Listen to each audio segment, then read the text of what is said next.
This Alice coming up from Blacklist International, greedy, but still very strong.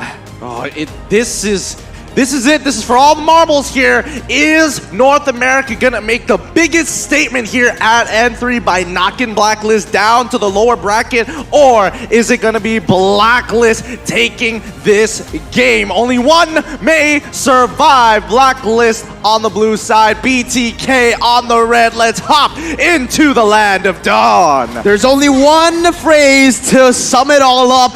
Boom, bang, bada bing. Are y'all ready for Game 5? I'm so ready for Game 5 here, and immediately we have to identify how these lanes are going to go. Thamus is going to get punished here on that top side by Shark instantaneously as Matilda controlling that river pressure. I want to say the Thams is more inclined to win against the Esmeralda in a 1v1 setup. That's why BTK put Shark in there just to poke out this Esmeralda, this Thams for a little bit. Maybe that will give a little bit of a head start for BTK. Absolutely. Now, again, it is going to be really, really good for the side of Blacklist here in the early stages with Wise just basically getting that little wander, right? Both of the junglers need to scale, and this is what BTK needs to do with their composition, is to get an initial lead, I suppose, with that Isum Shin. You need to get that guy rolling, man. Once he gets those items, he is going to be a nuisance, but if he scales as well as the Aldous, honestly, I favor the Aldous. Yeah.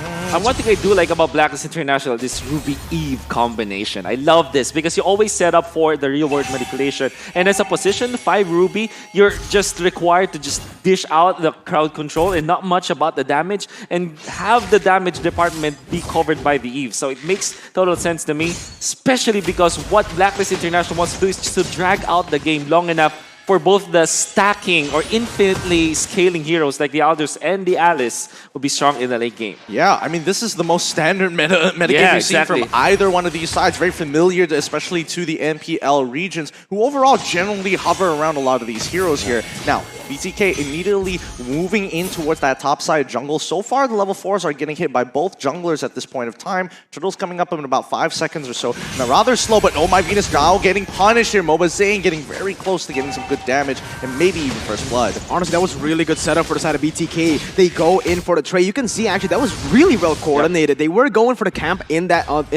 jungle invading as well, but they know that they want to go for a fight in the mid lane. They want to deal additional damage, and that literally just set up for the Turtle. What's happening bot side here? Turtle goes over by the STB here for BTK, but so far, Fire checking, getting a good Chaos Assault on towards Wise's side, but he can just absorb the damage. Yeah. Both heroes don't have a lot of items in or a lot of stacks, but the Chase Fate coming up towards that side just to speed up his clearing. I really like how Wise using this Aldous. He's really good. He's using that ultimate very efficiently just to roam around the map to get him to places a little bit faster, but look at this, BTK going in for the gank. It's not going to be good just yet. Oh, they forced out the flicker coming in from Oheb. This could be a potential punish later on in towards that game. He's got to wait 120 seconds before he gets that back, but let's double check on the items so far. Yeah, for BTK, they're going to be amassing a lot of items, which is good because, you know, at least this time they're evening up when it comes to trades. Yep, Zio's going to lose 50% of his HP for and now. Nothing much is being achieved here for either side. It's a dead even game thus far. That really is surprising because we know that in the first 4 games match, they just run into each other like so often. But this time, it's game number 5. Everything is literally on the line. The winner will advance to the upper bracket, and the loser will be put in that lower bracket where there's so many strong teams that can eliminate you. So everything hangs in the balance in this last game. Honestly, this is the calm before the storm, right? You know something's bound to happen, and that is going to be most probably the second turtle of the game, you know? Most of the time here, after the first turtle, none of the teams want to go for any crazy engages, but wait a minute, I might just made a mistake, Venus! He's on some trouble here. He's taking way too much damage here, and Shark immediately able to punish first blood by Razor going over the BTK. Really nicely done. That was beautiful again. Beautiful. And then Zia even held on to the real world in the meta. There's like, because he knows that they want to control this turtle area after the fight. So BTK really managing their resources well. Look, BTK, they're looking so warmed up right now. They're working like a well-oiled machine. You can definitely see that they're, you know, stuttering here and there during the earlier stages of the game against Blacklist International, but I feel like they've really found their own momentum and really oiled up the gears. Absolutely, man. The thing is, for the side of BTK, they're just really good at these prolonged fights, and that's exactly what they want to keep on doing. Just look for these crazy skirmishes on all across the board, and this is most probably what they're baiting in to do right here. Yep, Wise, he's going to have to get on out of there. I don't think he has enough sex with the real world manipulation. Oh! Yes, there they have it. Fried Chicken finds it again. Solo killing Mlbb, and now the bottom side is getting initially pushed down as BTK wants to press the advantage here. Nicely done by Fried Chicken. Like I said, it's all a setup for a fight. They only started the turtle to look for a fight in Blacklist International. They went a little bit too greedy. They didn't have a good position there. They didn't even know whether the bottom side was winning, was pushing, and they still forced it away. These are mistakes that are uncanny. Very uncanny. I mean, Mlbb, he has played this matchup way many times before in many other players and matchups in the Philippines, but for some reason, Fried Chicken finds the opening kill against Mlbb. That's a solo kill, in fact. And that gave BTK so much control into that turtle. Even Edward was too late to the party, and BTK just got that objective, which is what they needed. If you want to play the Yi Sun Shin from the jungler role, you have to always get the objectives. First turtle, second turtle, and the third turtle. Here comes BTK as they rotate from the top side down towards Mlbb, and they know for a fact that turret is so low. And there we go. Mlbb just going to tank a couple of shots just to break down the turret here on bottom side and open the map up a little bit more. That's the play you do when you have the turtle buff. Take advantage of the shield. That shield cools down, okay? So you have to make the most of it. And he did exactly that. Very smart, very intelligent plays here coming in from the side of BTK, not only getting the turret in the bottom side, but also rotating their members to that top side to just protect the turret. So not only, again, are they looking for the proactive movements on the map to get objectives, but they're also defending their objectives really well. Yep, I think the game's only really going to start taking place once mid opens up, but we'll see how this is going to play as BTK now starting to press their advantages here. A very slight advantage, 2.2k so far in towards Blacklist's jungle. Slowly but surely, they just have to push and pull until somebody makes that mistake. Feather Airstrike does come up. Haji isn't going to force any situation right now. His top side might be in a little bit of trouble. Majority of the BTK members just hovering for priority over this turtle. Well, Blacklist International is giving Mlbb the double lane treatment, wherein you also get the mid lane, some of the mid lane minions, as well as your own lane, the gold lane minions. In fact, for this Alice, this is because you need recovery. And maybe for the next purple buff, they are going to give it to the Alice so that at least they can fight in this turtle. However, they might be too late. Oh, again, they're just so clean with these engages, with these setups. And look at the top side. Top side, Edward, he might be in some trouble here as Victor has already initiated on top of him. Fried Chicken came in a little later to disregard what Edward had to make in terms of his statement, but so far, BTK and as well as Blacklist International, BTK is posing questions and Blacklist International hasn't necessarily put up answers just yet. They're just avoiding these questions. The switch has been flipped. Blacklist International identifying that BTK have already gotten a good early game. They will now split the map. It's macro play from now on. You're going to see Wise just going into some parts of the lane and maybe clear that one out. Edward in a static lane, all the while Mlbb just controlling all of the mid lane as well as maybe some other lane.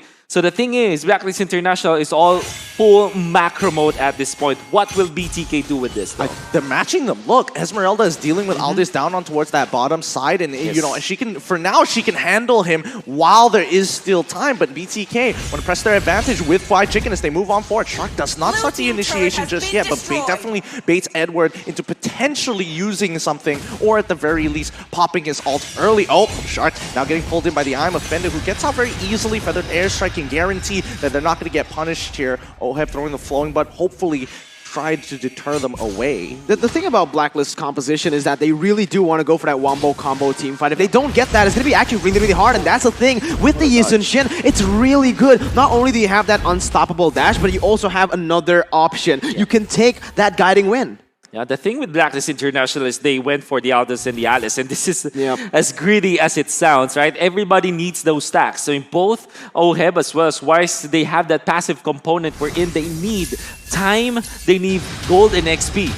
Speaking of which, Feather Airstrike already coming as Mlbb gets targeted. Chain Fate does not work. I'm Offended comes on through, but here it comes. Real world manipulation, and Mlbb doing a great job at cutting the members down of BTK. It's a 2-for-1 trade so far, but now Victor all by himself. Edward is coming in to say say hello to the situation as Oh My Venus manages to get on out of there with a quick flicker. But look, Fried Chicken on that top side. You may have one extra kill, but I got another turret right under their noses. Wait, hold up! Victor manages to pick off Oh My Venus down on the bottom side of the map. Now they have a very clear advantage. Edward holding on strong as Fried Chicken can easily win this, but he has to time it well. Flickers out of the situation as Edward already using his Molten Slice and as a Vengeance at the same time. Oh, Mlbb covers everybody, dropping down his Ultimate Mountain Shocker to give them vision. All right, again, I want to emphasize this. Blacklist International, their composition relies heavily on the full 5v5 combo wombos. And as you can see, sure, they got the initial victory in that team fight, but it's all for naught. Oheb, he's dead. What? He's dead. He went right into the chopping block, and BTK happily dropped the guillotine. Oh my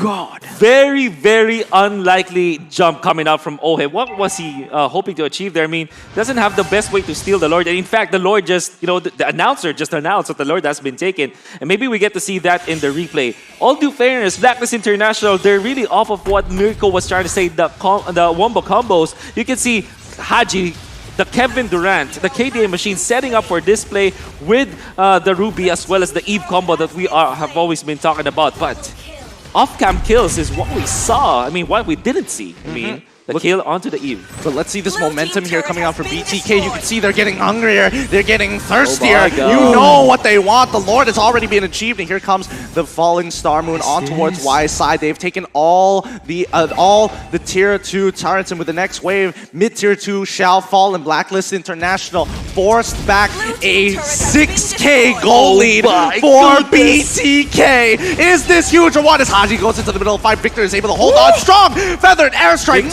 More than enough damage. Falling Star Moon to secure the kill. He trades his life, but he doesn't care about it anymore as they will open up the inhibitors here. BTK open up the top side already. Blacklist International running out of time. Oh, crazy as it sounds, BTK just off of their confidence in that play. I mean, Victor, he knows that the rest of his team can just take a better trade. For example, yes, they did die on their Expedite in exchange for a Ruby, but they were able to get a kill, a turret down up top. So this is BTK getting an inhibitor 11 minutes into this game. These are the things that Blacklist does to other teams, and BTK, they're doing it to them. What is going on, man? M3 has literally been just flipped over its head, and we are seeing that BTK, again, I want to emphasize this one more time. No coach, no analyst, no problem. In every world championship, there's always the underdog that we'd love to see thrive. BTK might be it. Yep, BTK just might be it. Edward going into the middle fight, absorbing that damage. Change fate on towards Mlbb. He manages to get out of the real one. Manipulation does not clip it right at the end. What? They find it. That's Victor. Fried Chicken has done it. Victor is now in the back line as they find a huge opportunity to break for it. They flicker on for it. They find another kill. That's 2. They can get the third. Mlbb. They have done it. They have gotten that triple kill. No wave to punish as BTK move towards that top side. They're gonna proxy the waves. They just need Shark to destroy Oheb here. Well done. They have done it. The biggest upset here so far. BTK have beaten Blacklist International. GG. Well played. North America has come. What the heck happened there, man? Your all-nighter has just been, oh my, I'm just speechless right now. BTK, baby! Everyone in this team, they came over. The first time they've met was in the airport, and they've managed to get the victory against the tournament favorites. That is huge. Oh my goodness, and Victor!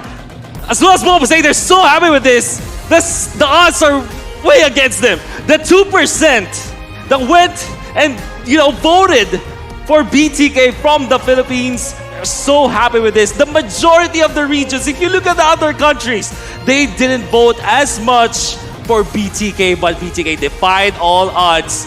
No coaches, no managers. I'm sorry if I repeat a miracle, but that is a massive, massive victory for BTK. I don't know. The sighs of relief of the BTK members well deserved as they move on towards the next stage here in the upper brackets, and they hold strong throughout. So happy for this team in North America. Will rejoice and recognize that these are their representatives. They're not even in the top 10 power rankings of MP Not at all. before this tournament now. What do we rank him as? Do we rank him as #1 in the world at this point? It's tough to say, but Leo and Mlbb, please break down this amazing victory coming in for the Bloodthirsty Kings. Thank you.